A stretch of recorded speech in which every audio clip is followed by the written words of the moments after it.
Welcome to The Volley, a podcast by tennis majors, bringing you in-depth insights into tennis's latest hot topics from the tennis majors team. Hello and welcome to The Volley, the new podcast from tennismajors.com, which is the best place on the planet, of course, for tennis news, features, videos, debates, and, we hope, podcasts too. I'm Simon Cambers, as your host, and for today's podcast I'm delighted to welcome Chris Oddo, one of the best journalists around. What he doesn't know about the tennis world is not worth knowing. Chris is a multimedia expert, equally at home behind the mic as he is behind the keyboard, and some of his work, of course, can be found on tennismajors.com, where he covers a wide range of issues with his educated eye. Now, it's been a strange year, and this month marks 1 year to the day almost since the tennis world began after a 5-month break, which was forced by the coronavirus pandemic. An awful lot has happened in the intervening 12 months, from player bubbles to schedule moves, prize money drops and mental health issues, and who knows, maybe the end of an era with Roger Federer, Rafael Nadal and Serena Williams seemingly moving closer to the sunset. So as we prepare for the final Grand Slam event of the year, we're going to discuss how the tennis world has changed in the past year, looking at many areas of the game, both on and off the court. So first of all, a very warm welcome to you, Chris Oddo. How are you? Great, Simon. How are you? Yeah, I'm very well. Looking forward to the US Open. It seems like yesterday when Wimbledon finished, and even Roland Garros, actually, for that matter. Very much looking forward to it. It's going to be interesting. Going to be a lot of fans there. Yeah, a lot of fans.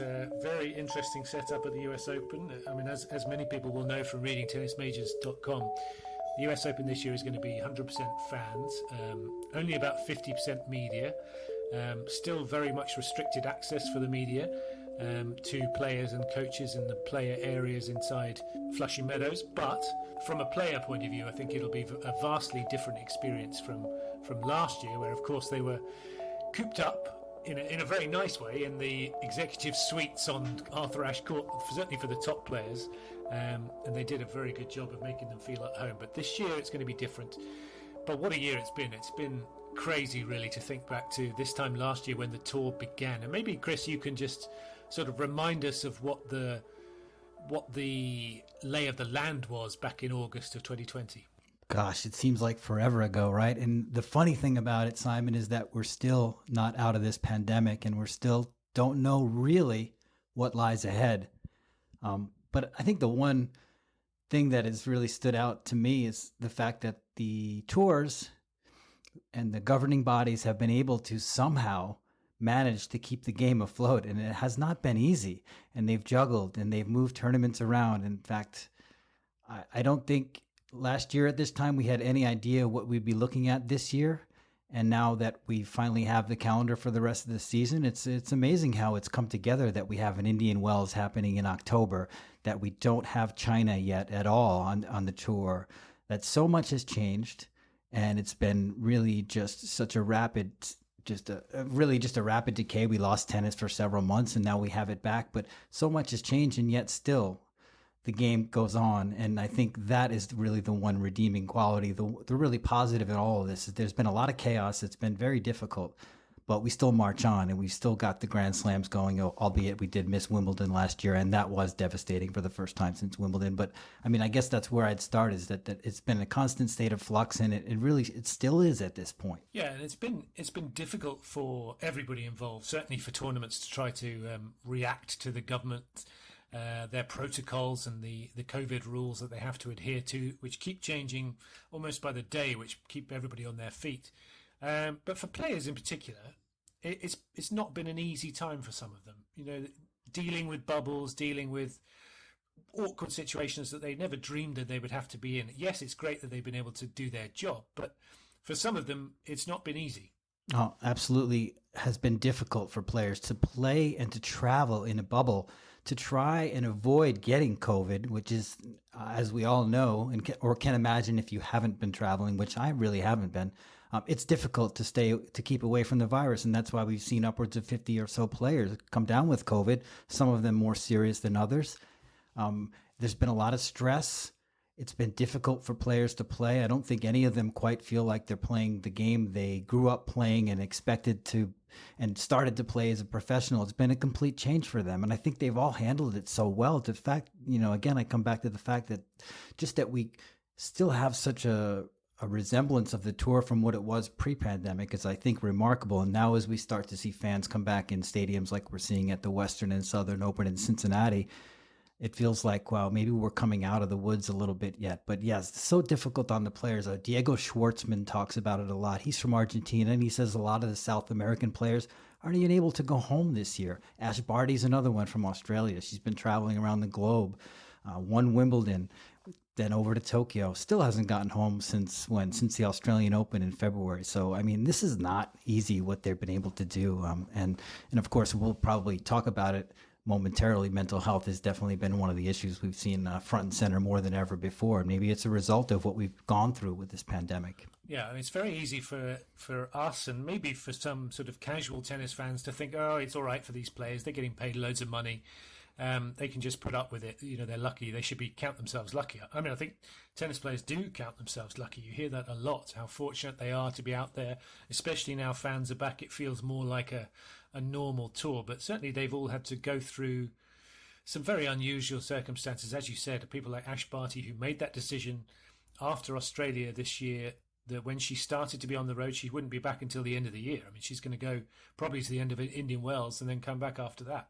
It's a long road away from home. You need your friends, you need your family, your support group, your coaches. Everybody's involved, and it's not just players; it's tournaments too. And I was thinking, Chris, tournaments. You've seen some tournaments. Basel, for example, has been cancelled 2 years in a row. This year's Basel event will not happen. It was cancelled last year. Wimbledon was cancelled last year for the first time since the Second World War. Some tournaments really suffered financially a lot, and the fact that they're still going is a minor miracle. Yeah, you mentioned Basel, 2 years canceled. Doesn't look like Roger Federer will ever play there again, which is another, maybe even a bigger blow for that tournament. A lot of things like that have happened. Tournaments canceled. I think over 40 tournaments have canceled in the last 2 seasons. It'll be interesting to see once the dust settles from COVID next year, the year after, how things play out and which tournaments actually survive. And of course, we'll probably get to this as well. The ATP has a new 30-year plan that they want to put into play. And that's one of the other big storylines of the pandemic is Novak Djokovic and his PTPA sort of rivaling the ATP and the status quo. So where is tennis going to go from here? And how much will this pandemic in the end have actually hurt the sport? I hope not so much. And I hope that maybe it causes some positive changes and we hit the ground running and sort of into a new era after the pandemic. Absolutely. I think some tournaments and some, maybe the ATP and WTA tours are going to have to think differently about how they structure their tours from now on. Certainly the WTA, it's arguable, not even arguable, it's likely that they've lost China now as a region that was a huge input of cash into the WTA funds. China, very unlikely to happen again this year. The tour finals look like they're going to be somewhere else.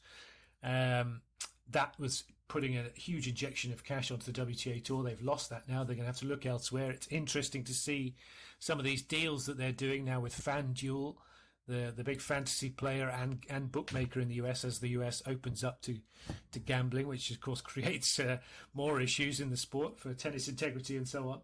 But they're going to have to look in different markets for their money, and maybe the structure and the schedule of the tours will be a little bit different in the future. You bring up interesting points with the gambling, which I think is really becoming front and center more than I expected. And I think that's a product of the pandemic as well, scrambling for revenue.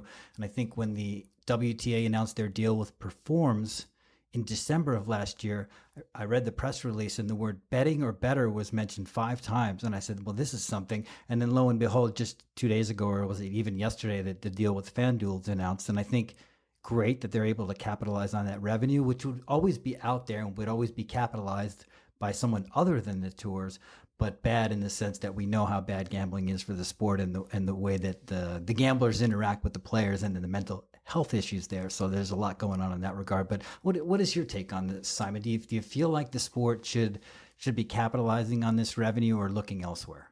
I think they have little choice really but to capitalize on it. But what they need to do is treat, from my point of view, I feel like tennis has always treated everybody outside of the players a little bit like children when it comes to gambling. They don't really understand it, and they're terrified of it, but they want to take the money, but they don't let players get sponsored by gambling firms, but yet tournaments can be sponsored by gambling firms. It's a horrible grey area, one of those real conflicts of interest that we see so often in tennis. I think if they are open and transparent about it all, then it can be totally fine, but they have to do that with the tennis integrity side of things.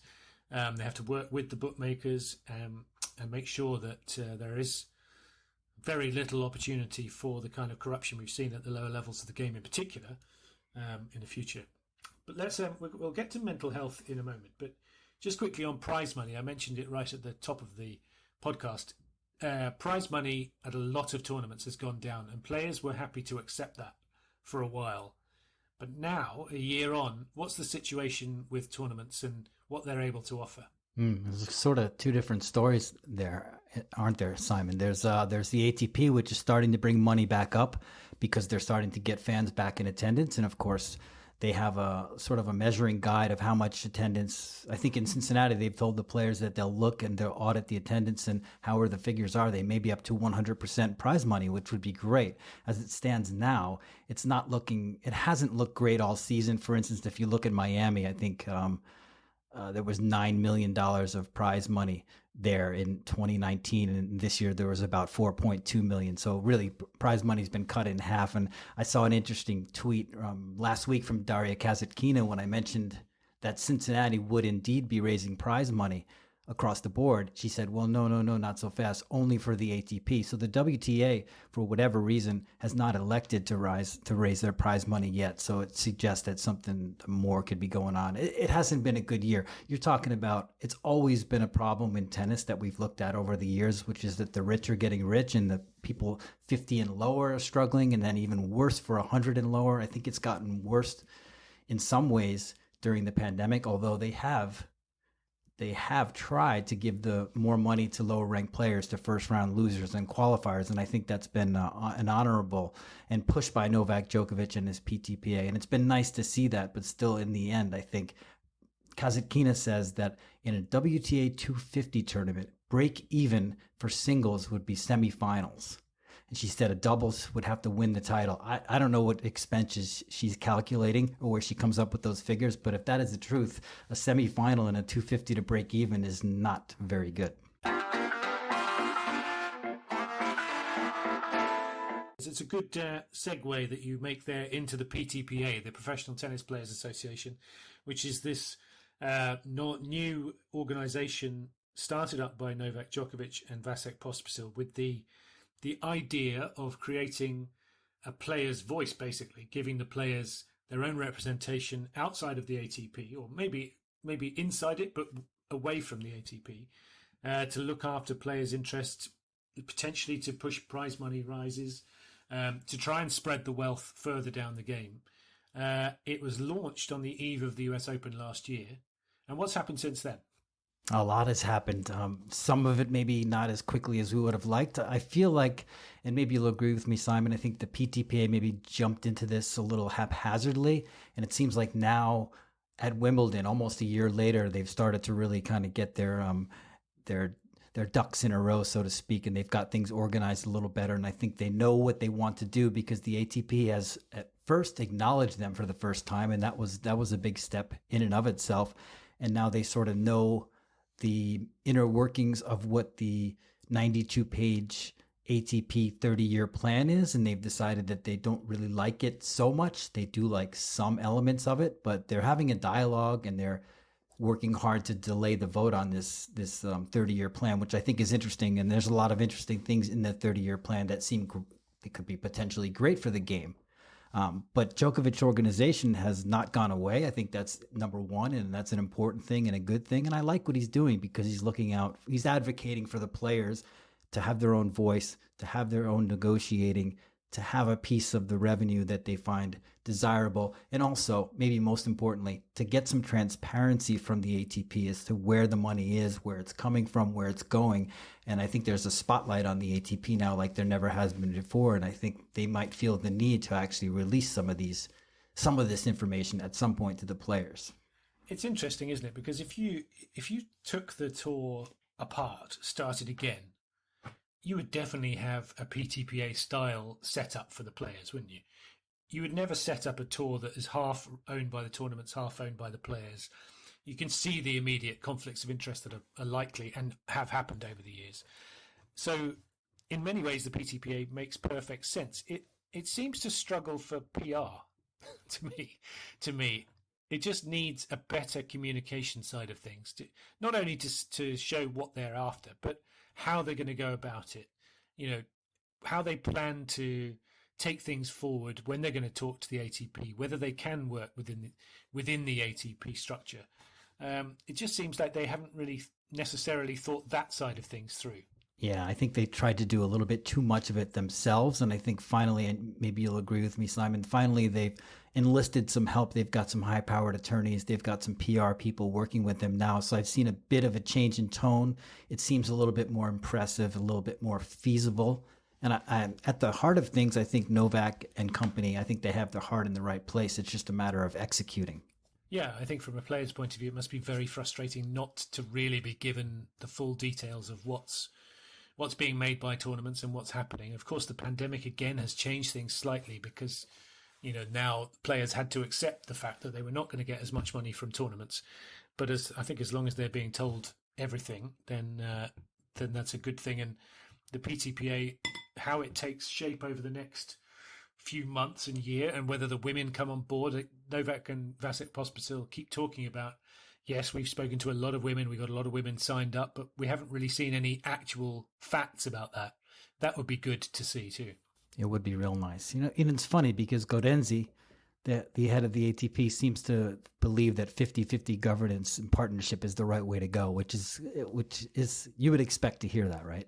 One of the interesting things you talk about is the WTA, and one of the first elements of the pandemic before tennis even restarted, when it was shut down, we started to hear a lot of talk about a potential merger between the ATP and WTA, but I'm not sure if that ball has been pushed forward very much over the last year. It's another interesting moment. It goes back to that moment. Well, obviously it goes back further behind the scenes, but the moment it became public was when Roger Federer put out that tweet, of course, when he said, is it me, or basically wouldn't it be better if the ATP and WTA were to merge? And I think a lot of people think, yes, in theory, that's a very good idea. There are different views on both sides of it. I mean, I know some of the women players actually are a little bit wary because they think they have a very good product in themselves and a very good platform for promoting themselves. And if they were to be merged with the men, would they still have that? I mean, obviously the details are to be ironed out. I know from talking to the WTA and ATP a little bit behind the scenes that they are aligning themselves a lot more. So they're working together on a lot more things, like, for example, the COVID protocols. They're doing the same thing at each tournament between them, whereas before it was different. So I suppose you're seeing a sort of almost like a quiet launch of it, low down the rungs of the structure. But how you would structure a merger, whether it's possible, whether it's likely, it does seem to have gone quiet. The thought of it is sort of fascinating. It would be nice if they could pool media rights perhaps and sort of eliminate redundancies in the businesses. And it would be great for the WTA, I think, to capitalize on the purchasing power of the ATP, which has a little bit better, is much better off financially. But then the thought, I think, immediately emerged of what about if the ATP just simply swallows up the WTA, and sort of that would be where it would all go wrong, because women's tennis is such a tremendous asset in the sporting world. I mean, just a leader with women's sports on the rise the way they are. Front and center is our women's tennis, our WTA. It's a tremendous asset, and I think undervalued in many ways, and it would be even worse if it became folded into another entity and became even more undervalued. Yeah, and one thing to think about is it's all very well thinking that the ATP might swallow up the WTA, but we're talking about an era when Roger Federer, who this week announced, of course, that he is going to have another surgery on his knee, and says there's a glimmer of hope that he might be able to come back. I mean, that doesn't sound brilliant about his chances of playing more tennis. Hopefully he will, of course, but it's going to be a tough road for him. Rafael Nadal is not getting any younger. He's missed French Open and Wimbledon missed Wimbledon through injury and the Olympics. So he's not going to have too much time left at the top, you would think. Novak maybe a little bit longer, but by the time these guys go, is the ATP as good a product as it was 5 years ago? Hard to say. It can't be. If you take out Roger Federer, Rafael Nadal, and then eventually Novak Djokovic, it would be impossible to be. But that's just the nature of the beast. They have to rebuild things. There'll be a freshness and sort of a youthful vigor, I think, to the tour. It'll be all brand new, and I'm sure it'll be fine. But yeah, I mean that's a terrible blow for the sport to have that happen on the backs of the pandemic. And let's not forget Serena Williams on the WTA side. I mean, she's been driving the tour for 2 decades, and we don't know how much more tennis we'll see from her either, and Venus as well, as a matter of fact. So we're losing some big names. We really are. And I was thinking when because of course, Chris, you and I did the podcast about the Olympics, and usually an Olympic year is a good marker for a lot of people retiring. That's a time when a lot of players quit. But strangely, we haven't seen that yet. And maybe it'll happen at the end of the year. I mean, obviously, Federer is a possibility any time that if his knee surgery doesn't go the way it's hoped, then I imagine that's it. And someone like Nadal, maybe one big injury away from retiring. You never know. But it's a strange old situation. I don't think anybody really wants to retire in this environment, because I think to anybody who did, take Carlos Suarez Navarro, for example, at Roland Garros, it would be like going out not on your own terms. And that's tough. And I think a lot of players would definitely want to make it through till they can feel that joy and that freedom and that, that special thing about tennis on tour with a packed house and an appreciative crowd. And I think maybe we'll see a little bit more of that next year, hopefully. But yeah, you make a good point. I mean, I certainly wouldn't want to call it quits to an empty stadium if I was a big name like a Roger Federer or someone like that. No, exactly. Or, Venus Williams. I'm sure she's hanging around until Serena's had her time, because otherwise, given the way her results have gone over the last couple of years, you would be surprised if she carried on. But she's still out there, still competing. Andy Murray is still out there, still trying his heart out. Beating Richard Gasquet this week in Cincinnati was a good win. Hasn't set any sort of long-term goals, because he doesn't know how his body's going to be. So there could well be still some retirements to come, which, as you said, would be. I think Andy Murray deserves a big send-off. At Wimbledon would be great for him, but maybe he had it this year. Maybe that was his time this year. You never know. You never know. I think we'll get something better from Andy. I still get this strange feeling, and this might be a bit off topic, but as far as Andy Murray, I still feel like he's at the beginning of something. There's going to be something that clicks for him. I'm sure you might feel the same way. We know he can play. He just needs to get his body underneath him a little bit. Yeah, I mean, I think he could quite easily play doubles for a lot longer, but he doesn't really want to. But maybe he'll change his mind. Now, you mentioned earlier, Chris, the other issue that's really been pretty much front and centre the last few months on tour, and maybe as a result of everything, mental health. It's come to the fore through what's happened to Naomi Osaka in missing Roland Garros and Wimbledon, and her stated struggles that she has with dealing with the press conferences, and especially when they are coming after a loss and all that sort of stuff.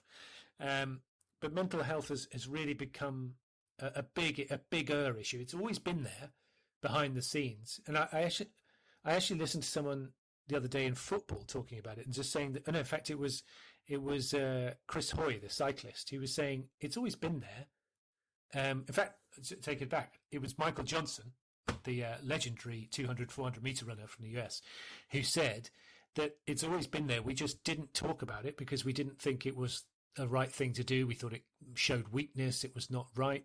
But now people are starting to talk about it, and that can only be a good thing. No, absolutely. That's you hit the nail on the head right there. It's like with something like Naomi Osaka, she's raising awareness. She's not the first person that suffered. I mean, I think I remember John McEnroe taking a break a long time ago. Maybe it was more ennui than mental health issues, but Ash Barty was out of the game for a bit, and I don't think that the conversation about her mental health was really as front and center as it is now with Naomi Osaka, and that's credit to her for raising these issues. And it's great to live in a time where we can kind of grow together. Issues that might be foreign to us at first, or maybe that people might be open to. And you can see on social media with what's happening with Naomi that a lot of people aren't accepting of what she's going through. They don't either believe it's real or they think she's soft. Or, but gradually, with what's happening, we start to feel a change, don't we? Yeah, I mean, we saw what happened with Simone Biles, the gymnast at the Olympics. I think she actually dealt with it incredibly well in the way that she explained what was going on. She did a very good press conference after she pulled out of a lot of her events, and just explained that she struggles. And she talks about the twisties, which in some ways is like the yips at tennis. It's a sort of the mental yips. You don't know what you're doing. You can't figure out a way to get through. And I think for Osaka, there's obviously a lot going on behind the scenes that need to be sorted out. Hopefully she'll get the help she deserves and needs. But mental health, it's become even more of an issue because of the pandemic, do you think? I think absolutely. I think it's exacerbated issues that people have, that it's made the struggle even so much more real for players, being away, being locked in a bubble, kind of feeling frustrated. I think it's easy for them to kind of get like a sort of a negative feedback loop about their situations happening. So I would think it could only make it tougher for the athletes out there. And thank goodness that we've been here and been able to listen and to learn, and become more aware about it, because it's tough for people who really suffer. And it's nice that we can all kind of collectively learn about it and even use it in our own life, because nobody has it easy out here.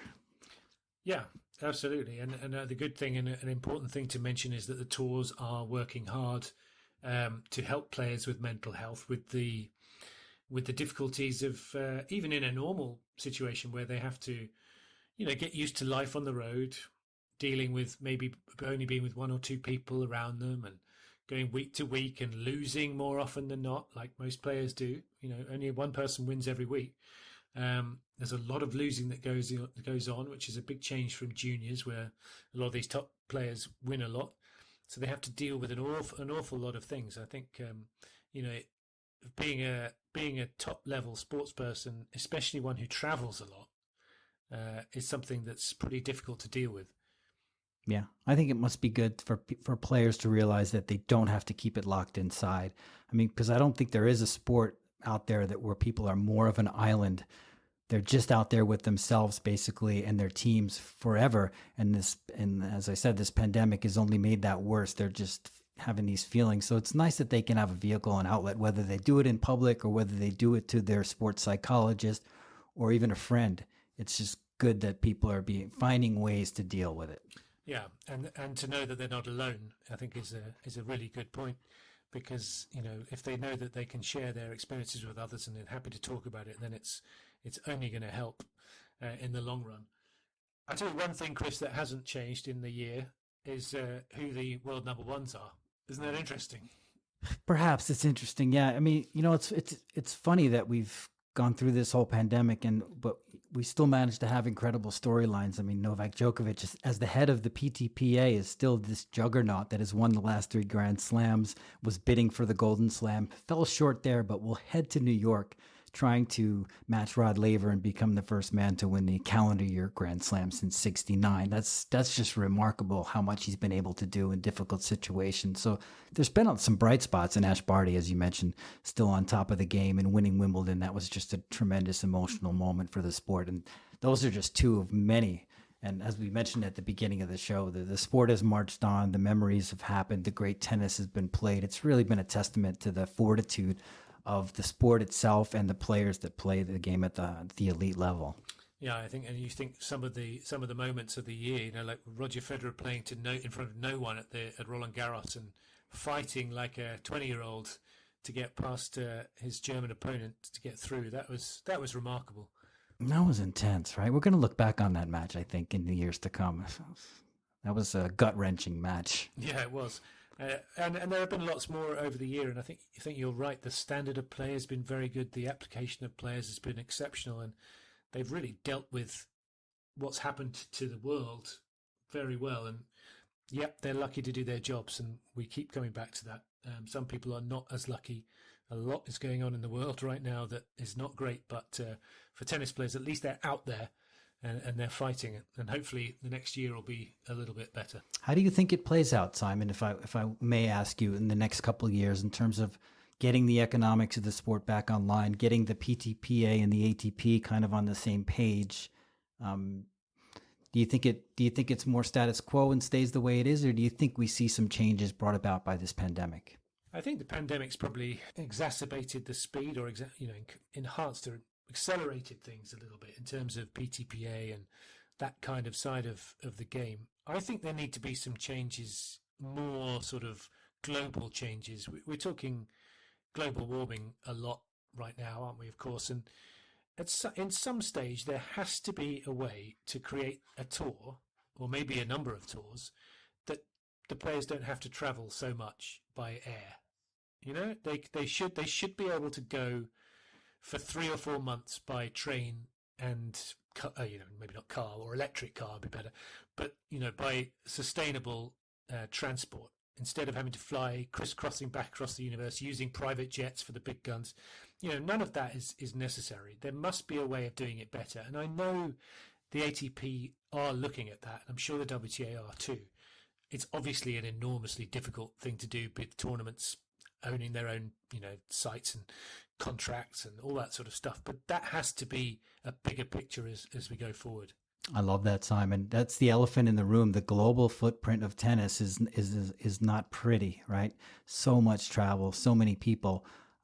We've taken some time off, right? Even the journalists, even us, all the travel we do, it definitely takes its toll. I think you've got a brilliant idea there, and I think it'll take some real big picture thinking to put that into action. But I mean, the time is now for thought on that topic for sure. Well, and I think it would help a lot of players in terms of cost. You don't have to pay a fortune to travel all over the place. A lot of them don't have the money to do that without risking it and, seeing how they get on in the tournament to pay it back. So if you could have an Australasian swing that lasted 3 months, for example, why not? And a European swing that lasted the whole of the European summer, move to the US a little bit later. Why not? I don't see why not. And the players could kind of choose where they were going to kind of camp out and do their swings. And like you said, travel by maybe car or rail, and just a lot of like local geography is being tapped into. I think it's a great idea. Yeah, I think that's one thing that hopefully will come in over the next few years. I mean, there are bound to be some changes. I think it's more likely that, tennis is a bit of a dinosaur, isn't it? Things change slowly. But if Novak keeps pushing with the PTPA and gets it right, then I think 90% of what the PTPA is trying to do is good for the game, is really good, and it's good for the players. But I think they need the women on board to make it work properly. And if they did have that, then you could have an ATP-WTA merger with that structure inside it. I don't see why not. There'll be some arguments along the way, but I think it's possible. I think the good news, no matter who's the governor of this enterprise in the end, is that there's a lot of untapped potential with tennis. I think we look about its popularity globally is maybe second, third, or fourth on the globe, and the capitalization of the revenue, like on a per fan basis, is much lower than, say, some like the 10th most popular sport, which would be American football. They're getting $18. It was a statistic I saw quoted. They're getting $18 of revenue per fan, where tennis is getting about 60 cents of revenue per fan. So I think there can be some tinkering with the media rights, with the way the sport is consumed by fans and purchased by fans, and maybe gambling plays a role. But there's definitely untapped potential for the sport to grow further. Well, it's been fascinating. Thank you so much, Chris, for your input. Thank you, Simon. It's been a pleasure. Yeah, it's been a really interesting discussion, a lot of topics to get our teeth into and maybe to explore further at a later date. But for now, I think we've covered pretty much everything. So a big thank you to Chris Oddo. We hope you've enjoyed this episode of the podcast. and you can listen to all episodes of The Volley on tennismajors.com, on Spotify, and all main audio platforms. Bye for now.